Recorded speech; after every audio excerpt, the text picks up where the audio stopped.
Hello everyone and welcome to Epic Generation. My name is Noah Aquino and I am so happy that you can join us today. Have you ever lost track of your pens and pencils? Well, we have a creative solution just for that. Have you ever heard about spoken word? Well, stay tuned to listen to this beautiful duo who shares their art of poetry with a twist. And let's also meet some small furry friends at the animal shelter. Now enough of me talking, let's go on our epic adventure.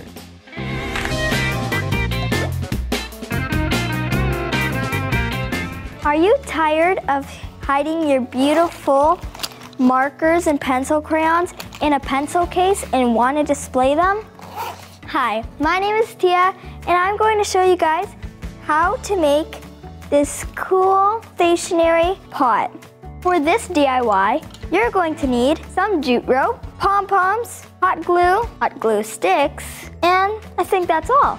We are going to start by wrapping our jute rope in a little circle. You grab the jute rope and you hot glue little by little. So I would hot glue here, hot glue there, hot glue there, and keep going round and round and round until it starts building up on the sides. So I'm going to continue with what I have here. And I'm going to put some hot glue here. You just want to put some hot glue a bit around everywhere, not in a big full line, because you don't need that much hot glue. If you run out of jute rope, you're going to want to cut off that tape end, finish this last piece, and add hot glue in front of that piece for our new roll of jute rope. Try not to touch the hot glue while it's wet like I just did, or the hot glue gun itself.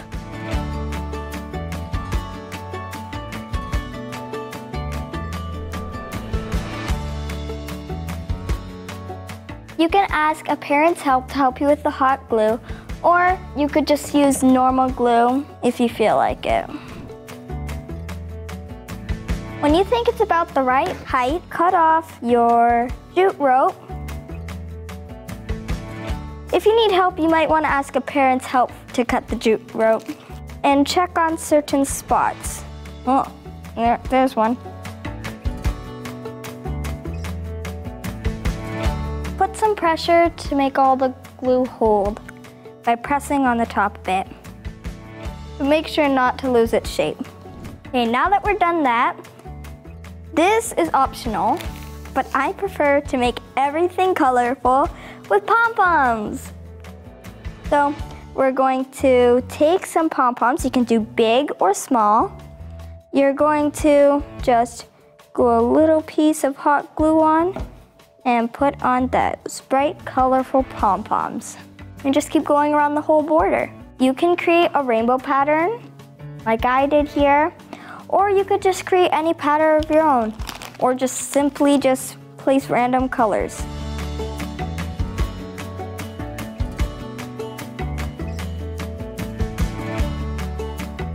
Now, if you want, you can add pom-poms to the bottom, like I'm going to.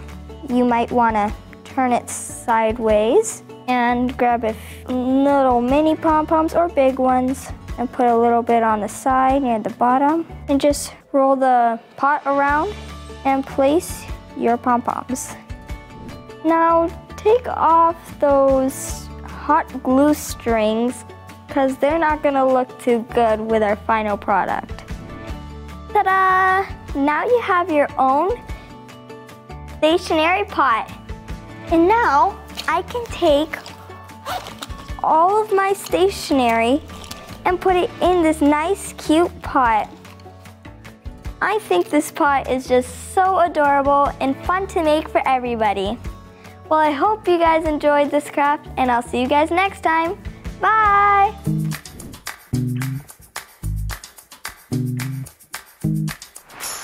Hi everyone, my name is Aisha Janelle and welcome to Gem Learners.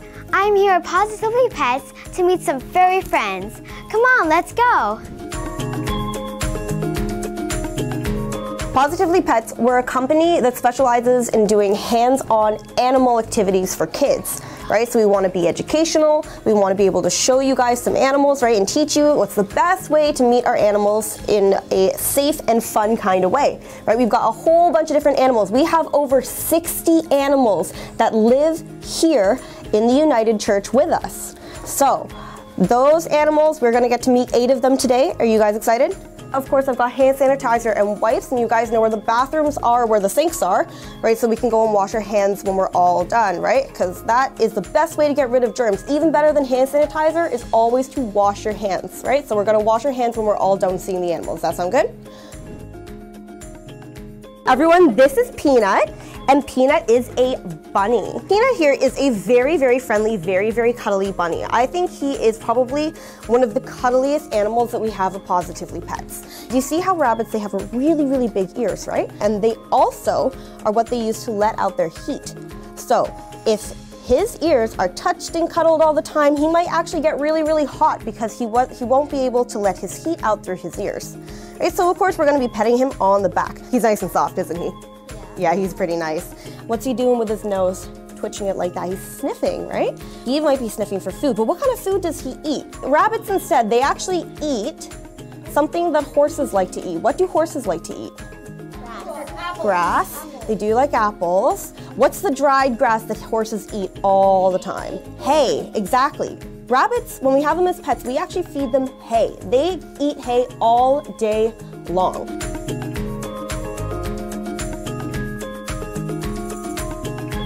So he looks like a mouse and he looks like a squirrel, doesn't he? Do you guys know what kind of animals are mice and squirrels? Rodents, yeah, exactly. They are kinds of rodents. And this guy here, his name is Mulligan. He's a kind of rodent too. But he's a rodent from South America. Does anyone know what kind of animal he is? He is a chinchilla. Mulligan can come and pretend that I am a mountain too. Right, so if you guys would like to be a mountain for a chinchilla and have a chinchilla hat, then you guys can. Of course, you can also give him a pet and feel the softest animal in the whole world, okay? There we go, Mulligan. He's got a pretty long tail, doesn't he? Sometimes if he turns himself around the other way, you can also feel his whiskers, right? He's got super duper long whiskers. And he uses his whiskers the same way that a cat does, right? To feel what's in front of him. So you guys can see he's got very, very good balance. And so he does have a long tail to help him balance, but he's very content to just sit up there and look around. And since their fur is so thick, it can actually take a really long time for them to dry off. And it can take such a long time that these guys might actually get musty or moldy fur.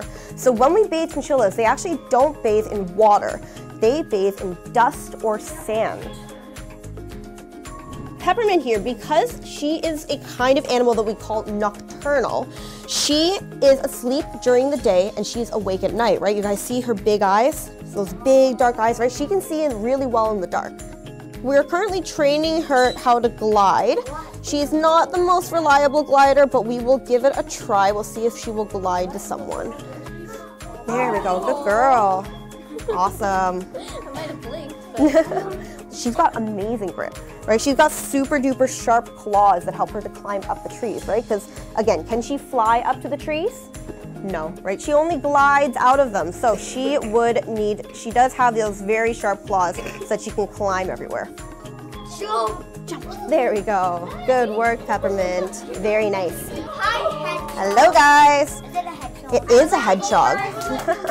Everyone, this is Willow. They're the kind of animal that they roll up into a ball and they lift their spikes up so that she's super duper spiky. Well, she usually does that only when she's scared or when she's sleeping. So we'll ask her to roll into a ball. Does she look like she wants to roll into a ball? Look at all those legs.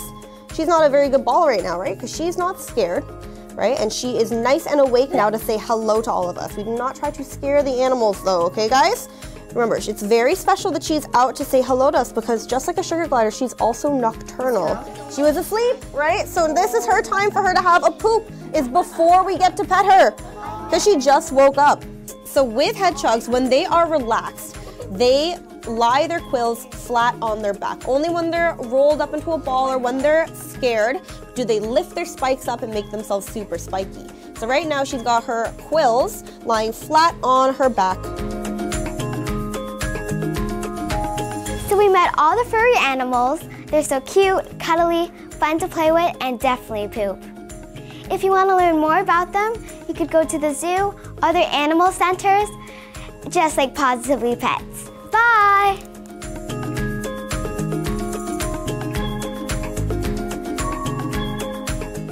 Hey guys, welcome to Rated PG, Pinoy Generation. Today, we'll see how many Filipino expressions do you know. So we have two teams. This is Team Potato. And this is Team Uwu. On Team Potato, we have Madison and Emma. And on Team Uwu, we have Ava and Aubrey. Okay. Wait, bilisan mo. Bilisan mo. Bilisan mo. Can we You have to guess. She knows what it is. Balisan mo. You know what it means? Hurry up. Yes. Yeah. Okay, 1 point for Team Uwu. Ang ganda. Okay. What do you think it means? Pretty. Okay. Yeah. Okay. Since because you guys are on a winning streak, we'll give them a turn. Okay. I'm not reading it. No. Sandalina. I know. What do you guys think it is? I don't know how to say it. I know the other one. Okay, do you guys want to steal or you don't know? Steal. Sanali lang. Okay. So, what do you think this means? Wait. Okay, again? Winning streak for them. Yay. Okay, guys, the score is 3-0. Well, here are the winners of Pinoy Generation. Yay. Okay, till next time. Bye. Bye, guys. Proud to be Pinoy.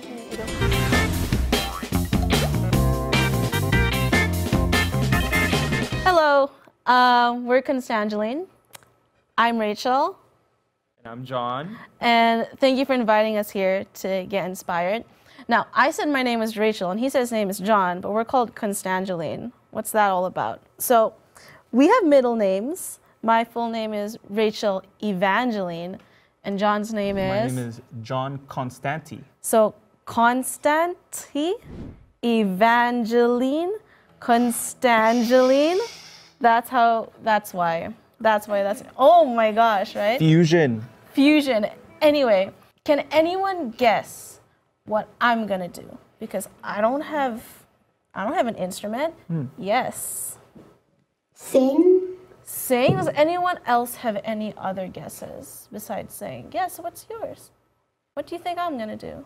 Dance. Dance? Can we get one more guess? Singing and dancing. What else? You have anything? No? Well, I'm not gonna sing. I'm not gonna dance. She's gonna do both. No, I'm not. At the same time. I'm not gonna rap either. I'm gonna do something called spoken word. It's basically poetry, right?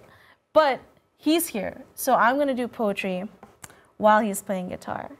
So it's kind of like an audiobook, or when someone's telling a story and they're playing music under it. That's basically what I'm gonna do. So I'm gonna share one poem with you first, and it's a poem. How do I explain it? The poem's called Kabanka. Kabanka means one boat.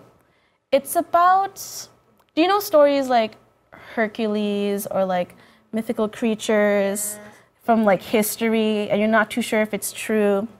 Well, Filipinos don't really have a cool Hercules figure, if you notice, because our history was kind of erased. So this poem is like talking about if we had figures like that. So Kabanka is about, imagine with me, they're not aliens, but it's saying, what if Filipinos came all the way from space? Not aliens, but let's say they originated in space, and when their planet or their space plants got attacked, they had to come down to Earth. And this is what this poem is about. Where did Filipinos come from? From space. So in the spoken word poem, we just listen. All right, so John's gonna start us off.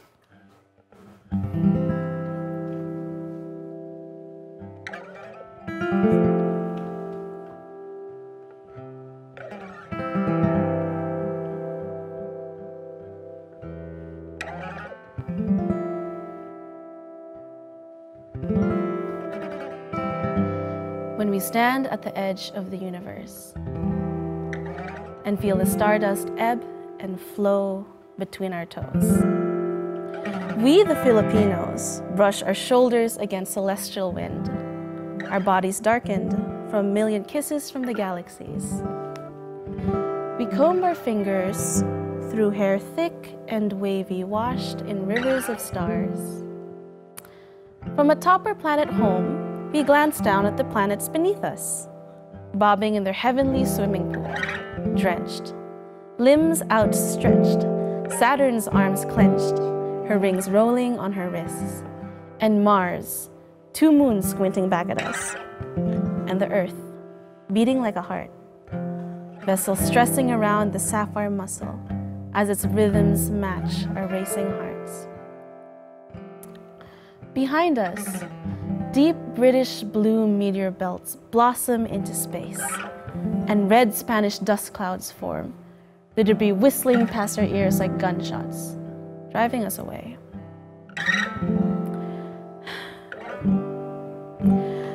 When we enter the atmosphere, thousands of ancestor stories will whistle past our ears, course through our bodies as the Earth races closer, waiting for that resistance to resonate violently up our bodies and to the souls of future generations.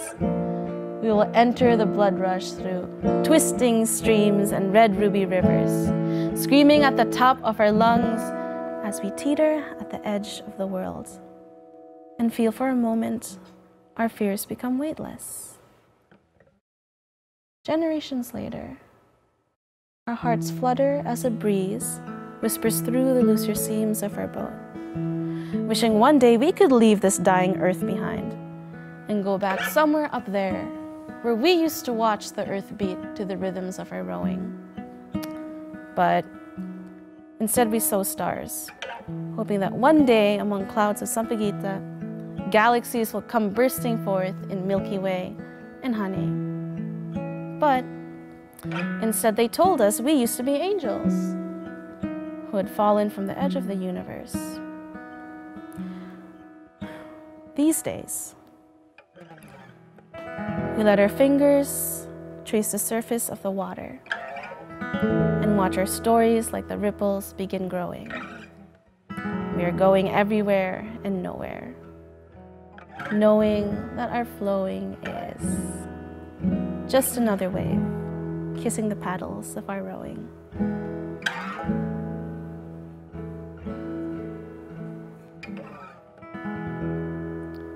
This is where we clap. Thank you guys. So that poem was kind of about saying, well, maybe Filipinos came from space and they came down to the earth. So have any of you guys heard spoken word before? No? Is this your first time hearing spoken word? That's wonderful. Now, John plays the guitar. Do any of you guys play any other instruments? You play? You play? No one else? What kind of instruments do you play? Ukulele. For you? Both of you? Yeah. You both play ukulele? Yeah. Have you guys ever played in front of like an audience? No. No? Have you guys ever had to do like a speech in front of an audience before? Kind of. Kind of? I guess. How did you feel? Does singing count? How did you feel when you had to? Nervous. Nervous? Like, how did you like? Was your heart pumping? Yeah, I was like, very scared. It's scary, right? What about you? How did you feel when you were in front of an audience? Scared. Scared. How did that feel like? Was it your heart pumping? Was like your palms sweaty? Did you get a stomach ache? My hands were sweating so hard. It's scary. It's really scary. So this thing John and I do, we've been doing it for 3 years now. And we've been performing in front of people for a long time. But John is a performer, so John's used to it. But I've only been performing for 5 years. That seems like a long time to you guys, but it wasn't too long ago. If you saw me 5 years ago, I kind of look exactly the same. 5 years ago, when I started performing, I was super, super, super, super scared. But I knew that I had to keep doing it. You know when you keep doing something, you get used to it? Like, if you run a race, the first time it's really, really hard and you get really, really, really, really tired. Or the first time you do a push-up, it's hard. Like, how many push-ups can you guys do? 1? How many can you do? 10? None? 4, 5? See, if you do push-ups, the first time it's hard, but if you keep doing it every day, it gets easier and easier and easier. That's what performing is like. But I couldn't just magically become good at performing. I had to start with my first performance. So I'll tell you the time when I had my first performance. It was 5 years ago. I had to perform for my school, my university. And I remember being so nervous for it. And it wasn't even a big performance. It was an open mic. It was a little open mic. An open mic is when people randomly come to a place and go, I want to perform, and they perform. So it wasn't a big deal. But I remember my performance was at like night, so it was like at 8 p.m. When I woke up that day, I was already super scared. And it was like in 8 hours or something, right? I was scared in class. I remember thinking, like the professor's talking and I'm going, I'm nervous for my performance in 5 hours. And then when I was having lunch, I couldn't even eat properly because my stomach was hurting. And I go, oh, I'm so nervous. I'm so nervous. I couldn't even eat my spaghetti. I was like, I can't eat. And then later that day, there was nothing for me to do between 5 o'clock and 8 o'clock. So I had 3 hours to suffer and be scared about my performance. So imagine 3 hours of me sitting in a cold library, grabbing the desk, trying to read, but being like, I'm so scared for my performance. I'm so scared, I'm so scared. And then me thinking, no, you'll be fine, Rachel, you'll be fine. And my stomach was hurting. I thought I was getting the flu. I had to keep going to the washroom. And then I kept drinking water because then my throat was getting dry because I was so nervous. And then I was this close. I said to myself, Rachel, you don't even have to go tonight. You can just go home early and study and sleep early. You don't have to perform. It's like, you know when those cartoons where there's like a little angel and a little devil here? There's like a little devil Rachel going, you don't have to go to your performance, Rachel. You don't even have to do it. You can just go home now. But then I told myself, if I don't do this, I'm never gonna do it, so I have to perform. So I went to the place, the stage where it was, and then I remember sitting down. I went there super early for no reason. So it's just me sitting down being like, oh, I'm so nervous. I'm so nervous. And I couldn't even talk to my friends. I was so scared. And then I remember knowing that I would be up in 5 minutes. And I was so, imagine how nervous I was waking up. Now imagine me 5 minutes before my performance. I was a mess. I was like, oh, I can't do it. I can't even remember my poem. Shivering. I was shivering. I was like, oh, I'm so scared. And then I finally got to the stage. I performed. And you know what? I was so nervous, I don't even remember how well I did. I just remember going, and just like saying the poem. Like, I tried to memorize it, but I think I forgot some lines. I did the performance. It wasn't that good because it was my first one. It's like if you guys run your first race, if you guys play your first song on your ukulele, if you do your first push-up, it's not going to be good. It's the first time you ever did it. I remember first performance not being that good, but then I did a second one, and I did another one, and I did another performance, and another, and I started performing for years. I did a full year of performing. I did a second year full of performing, and guess what? I did a third year of performing, and then it's been 5 years, and now John and I have performed in front of like big stages, small stages. They're both very nerve-wracking, and here we are in front of you guys telling you how we did. So, and we were just as nervous right now no, we're not. As we were for the first time. No, we're not. We're much better now. So guys, if you guys ever feel bad about being nervous in front of performing, in front of anyone, you're playing ukulele, if you're doing a class project, I don't know if you're gonna be like rapping. I don't know what your special thing is gonna be. If you guys ever feel nervous, you have to start somewhere. I was super old when I had to perform. I was like 20 something, but you guys are like much younger. So the younger you start and the younger you keep performing, or the younger you keep practicing that thing that you're nervous about, years from now you could be so much better than me. I can't speak for John. John's seasoned. So before we head out, do you guys have any other questions? Yes. How did you get into performing? I got into performing because I would write a lot of poetry, but then one of my friends said, you should start performing it. So that's why I had to get into practicing how to perform. You have a question. How do you come up with your poems? How do I come up with my poems? You know what? I listen to my favorite song. I have different favorite songs every week. I just listen to it on repeat over and over. And I go, okay, I hold on to that feeling and just write based on what I feel like. So. All right, guys. What's the one thing that y'all learned today?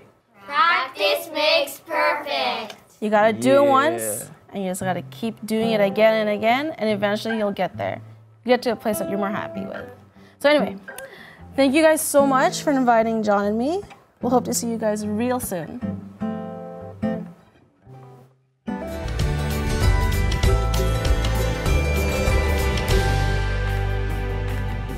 How fascinating is spoken word? It is such a beautiful form of expression, and the addition of the guitar is amazing. Thank you, Rachel and John, for sharing your special talent and inspiring us. After learning about Filipino expressions, now we know how to better express ourselves in Tagalog. And the pencil holder that Tia made is so creative. I didn't even think of doing that. I'm definitely going to try making one of my own when I get home because it's that easy. And how cute are those small animals that we saw? So cool to learn what they eat, which ones are nocturnal, and so much more. Thank you so much for joining us today, and don't forget to check out epicgeneration.ca. Let us know what you think of today's episode through our social media. Have a great day, and we'll see you next time.